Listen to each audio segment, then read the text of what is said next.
To issue umuulan. Yung ito palang may basag na to, na overtorque eh. Kaya pala nabasag eh. Grabe magigpit tong mga to, putik.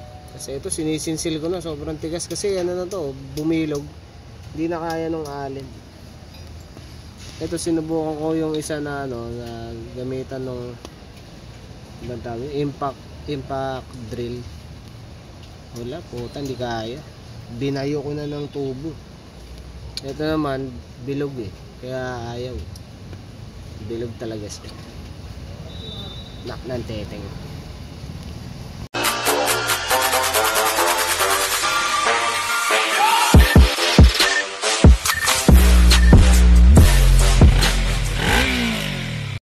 Ito na, ginamitan na ng technique. Wala, bilog na eh.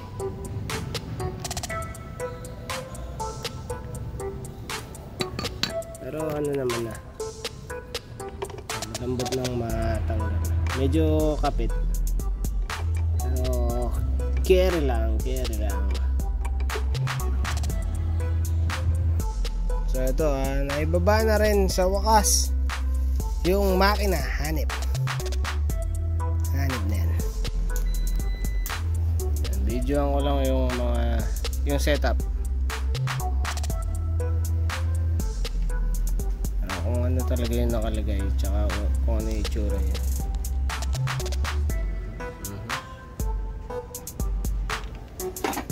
Ito, tanggal ko na yung mga tornilyo.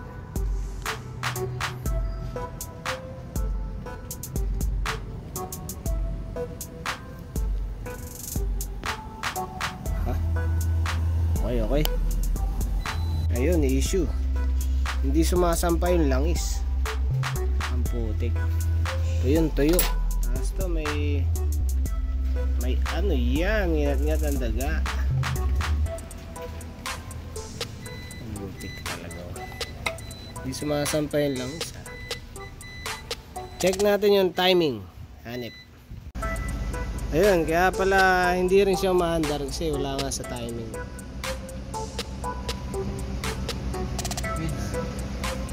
Hanip. Yan, sinet ko na to sa top dead. Tapos ito dapat ang makuha eh. Ito may timing mark to dyan. Intake, ayun, lubog. Tapos yung isa lubog na lubog. Ayun, nasa baba oh. Kita nyo yung ayun. Yung guhit nya nandun sa loob. So lubog na lubog. Dapat tumapat yan dyan. Tapos yung eye dapat tumapat dito.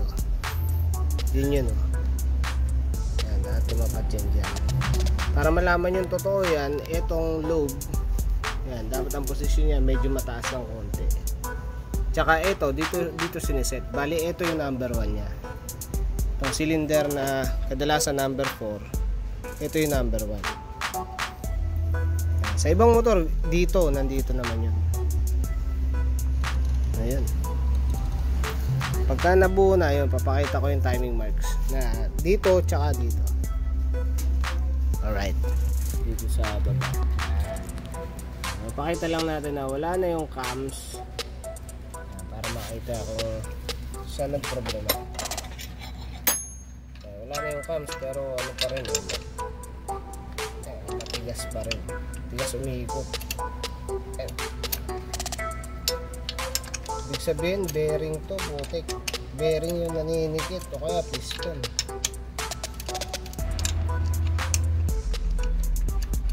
Skip po. Mukhang bearing ang bahala. Ayun. Hanip na yan.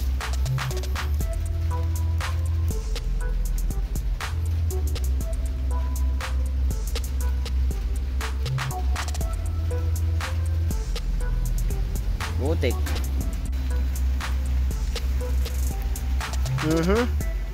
Yung head ba ayos yung condition. Iano na lang. Check ko na lang yung mga valve. Tapos to napansin ko sa clutch. Ito. Hindi ko lang ba't ganyan. Ano yan pare, issue yan pare, ba't ganyan. Pansin nyo ba? Spasyo nito, to, tsaka yun, oh, malaki. Tapos yun. Kalasin natin yung clutch. Alright. Ito yung una kong tinanggal, yung isa. Tapos, ito na yung mga kasunod. Tapos, ito yung, yun, yung distansyang makakapal. Ito pala yun. Dalawang, ano tawag dyan? Steel plate yung magkasama. Ganda. Ang husay.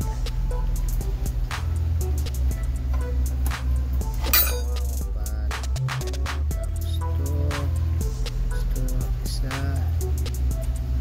Hindi nga ganun, dalawang alternate naman, tama naman.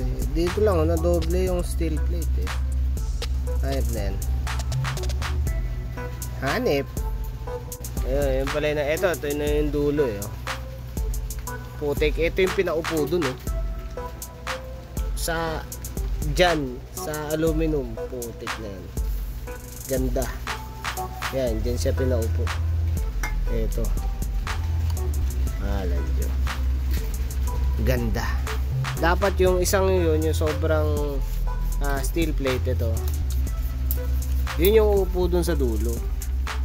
Tapos saka naman yung yung friction plate taragis na yan. Ayan sa ilalim walang isang tornilyo. Yun walang isang tornilyo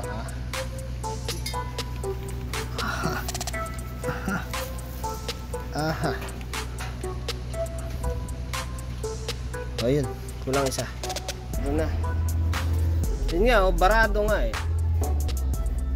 Hey! Barado malan. Dito yun dito dadaan. Malan dito. Nasobrahan sa excitement ng paglagay ng langis. Ay, ng sealant. Tapos pa. Wala namang problema si Gunyal na ito Baka yun lang baka hindi lang makapasok yung langis Ito mabigat nga yun o baka sa piston. Malumuwag na kanina hindi maiikot ng ganyan sumobra higpit nung kaya nagkaroon lang ng mga sealant. Sige, game. Yan. Tinanggalan ko na ng mga sealant tsaka ng mga dumi. May mga buhangin Tinanggalan ko na ng mga sealant at putik. Lahat may sealant pati dito sa mga sa mga butas na. Lalo dito sa daanan ng langis. Tignan. Ayan, pwede na ulit isara. Lalangisan na lang itong mga tapos pwede na isara. Tsaka lalagyan ko rin sealant syempre. Dito lang sa labas. Dito, dyan, dito, tapos dito, yan, tapos dito. Yan dito lang. Putik. Ayan, nakakamay na lang. Kanina kinakatala pa para kasi may hinihintuan tuloy-tuloy. Magana na yung pump. Putik na yan. Visit. Yan, ayos na. Hanip. Bagong gasket. Alright. Malinis na oil pan. So ito, yan, sarado na. Putik. Ito yung nilagay ko na drain plug Kinailangan ko lagyan ng drain plug tsaka ng oil filter kasi kailangan ko lagyan ng langis nilagyan ko ng langis, sinubukan ko paanda rin, wala. Putik. Sobrang tigas umihikot talaga ng makina at least ngayon, pwede mo yung kamayin Putik. hanip na yan. Drain plug, tapos yung dito yung sa oil sensor ba yun? Basta sa oil hanip. Ito naman yung gasket, bagong gasket. Alright, ito ganito rin nakakabit sa motor ko. Hey, so ito na, cam setting, yung timing. Ito yung sinasabi ko yung intake, yan. Tapos yung cam lobe nakalabas yan, ganyan.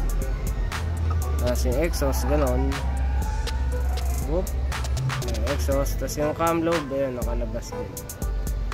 Yan. Dito sa 4, ito value 1 nya. Yan. Ito value 1. Kasi sa ibang motor, pag nag-set ka ng cams, timing sa cam gear, nasa 1 yung nakalabas. Bali nakaganto yung position. Yan. Ito baliktad naman, nakaganto. Dito tayo nagsiset. Yan. O yan na. Hands. Ito yung timing marks. Intake, exhaust. Yun. Diba, pantay na Ayos ba? Yan, may sinasabi kong ito, yung cam lobe nakalabas, yun. Tapos ito rin, nakalabas dito sa exhaust. Yan. Ito bali yung 1. Ito yung 1. So, natin ikutin, alright. Matigas pa din. Hindi na ganun katigas. Yan. May compression na kasi.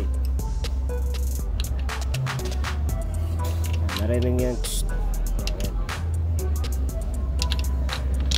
Putik. Hirap isang kamay lang.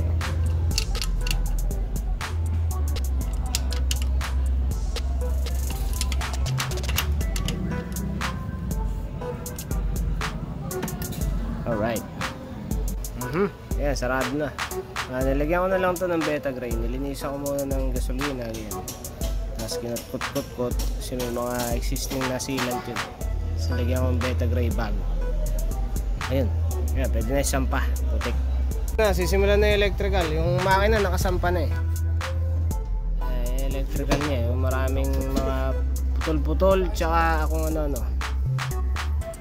pump. Yung goma. Ayan, buo na. Pati headers nakikabit na. Ito naman, yung starter, gumagalaw to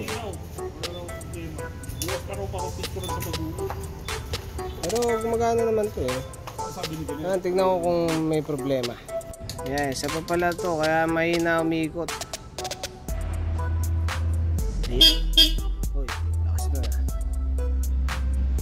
Susunog, baho nga pagbukas ko may sunog dumidikit pala kaya pala init ng batik. Meron palang sunog naputukan na ouch.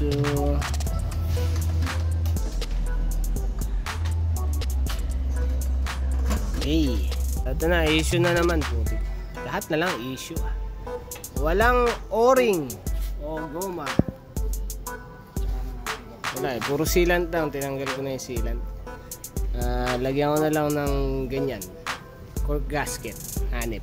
Ito, pinuntan ko na yung buong ganito. Nakikabit ko na yung starter. Hindi ko na na-videoan kasi marumi. Pero yun, bago yung kinabit doon. Tapos ito nga pala issue may bato pa. May bato. Laman dyan. Right. Ganito rin yung sa akin tinabas ko to yung plastic na to para makalusot yung battery kasi nakalutang yung battery dyan. Nalagyan mo siya ng battery na medyo malaki. Yan, nakangat siya ganyan. Hindi makakasara yung upuan. Tatabasin ko lang. Papabataan ko lang muna ng linya para ma-testing ko kung andar na ang hanip. Hanip na. Motomonay. Ito, ayusin ko na rin tong pwestuhan ng manifolds kasi yan. Yung makikita nyo yung 5EB sa baba. Yan. Yung dito, nandito siya sa kabila. Baliktad. Yan. Kasi yung, kaya gusto ko siyang ayusin para yung pwestuhan na itong meron kasing ano yan, may ganito. Yan. Parang dowel. Dito yung sa kabila. So, mapupunta sa kabila yung pihitan ng tornilyo. Parang ganito mangyayari. Yan. Mas maginawa kasi pagka dito puro nasa kanan. Yung sa akin ganun eh. Ewan ko kung bakit. Pero yun yung nakalagay eh. Baliktarin ko na lang to. Kasi ito medyo mahirap magpihit. Baka ganun eh. Baka tamaan kasi yung kung ano matatamaan dyan. At saka to medyo mahirap pala pwestuhan dito. Yan. Mahirap pwestuhan dito. Ingay naman yun. Mahirap pwestuhan dito ng Allen key. Pati tornilyo dito sa clamp nakalagay dito Phillips. Yung tatlo naka Allen original. Ito ban na. Ano focus Tapos yun. Tatalayan ng migpit. Palitan ko stainless. Tapon na tong hanap na to. Video na natin yung paganda.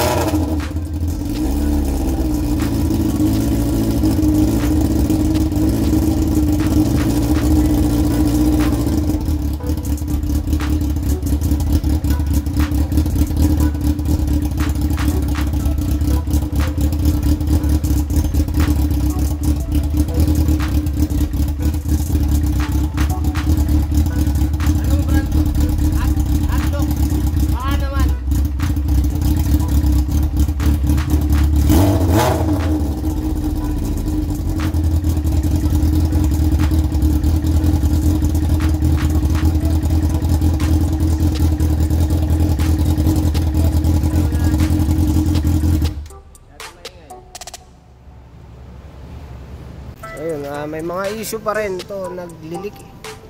Lilik yung ayun sa baba. Naglilik sa ano, water pump. Hanap na yan. Water pump. Ang walan dyan. Putulin na natin yung video kasi masyado na mahaba. At least napaandaran natin one click. Hanip. Susunod na yung electrical full harness ng Motomonay.